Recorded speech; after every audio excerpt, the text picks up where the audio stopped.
Is under scrutiny once again as pharmaceutical companies are being accused of hyping up a false pandemic. The Council of Europe is putting the virus on its winter agenda, which is now underway. The COE's head of health also claims the World Health Organization colluded with major drug companies and changed the definition of pandemic. Dr. Wolfgang Wodarg says it ensured maximum profits but no risks for the firms. Now countries like Britain, France, and Germany have stockpiles of vaccines lying unused as infections spread far less than the panic surrounding it. And now let's hear from Dr. Wolfgang Wodarg, who's in Strasbourg. Hello, Dr. Wodarg. What's your evidence that drug firms created a false alarm over swine flu?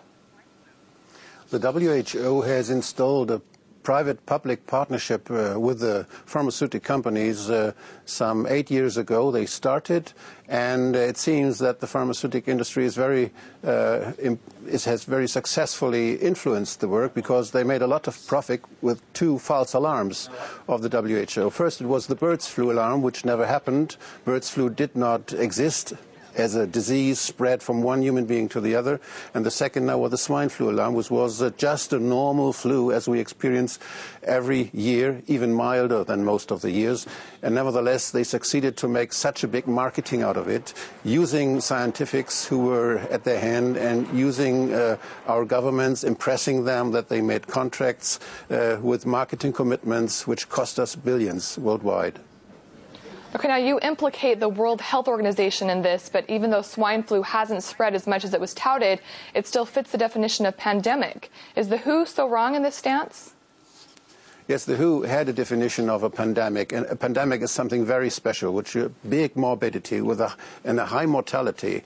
And this was in the definition before, in 2004, 2005. You can read it in the WHO websites and in the papers. And this year, they suddenly dropped those two characteristics. They said nothing about the severeness of the disease, which is spreading, and they said nothing about the mortality, which is very essential for such a definition. And as the WHO was at the trigger to give the alarm for all which was prepared before, the WHO is the institution which has the biggest responsibility in this case. Well, the nature of a forecast is an educated guess. Isn't that better than being cautious and unprepared? I didn't understand this question, pardon. Could you repeat it, please? Yes, I said the nature of a forecast is an educated guess. And is that better, in your opinion, than being cautious and unprepared? I think we have to see that the WHO is transparently working, and that the interest between the public interest on one side and the economic interest are that they are separated. And we have to make recommendations. Our governments have to go to WHO and have to be in the World Health Assembly. They have to tell WHO how to work better and with higher quality in future. Okay, one last question, Dr. Wodarg. What's the Council of Europe going to do to get answers from drugs firms on this?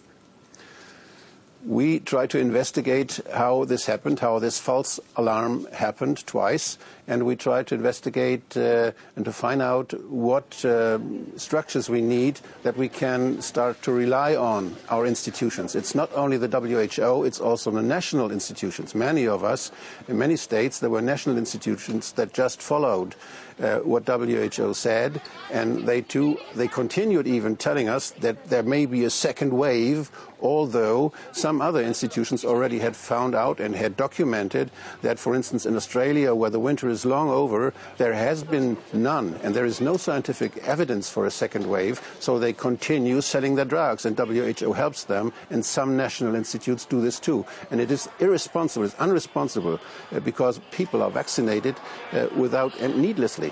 And it makes a damage to people. There may be side effects, and it costs a lot of money.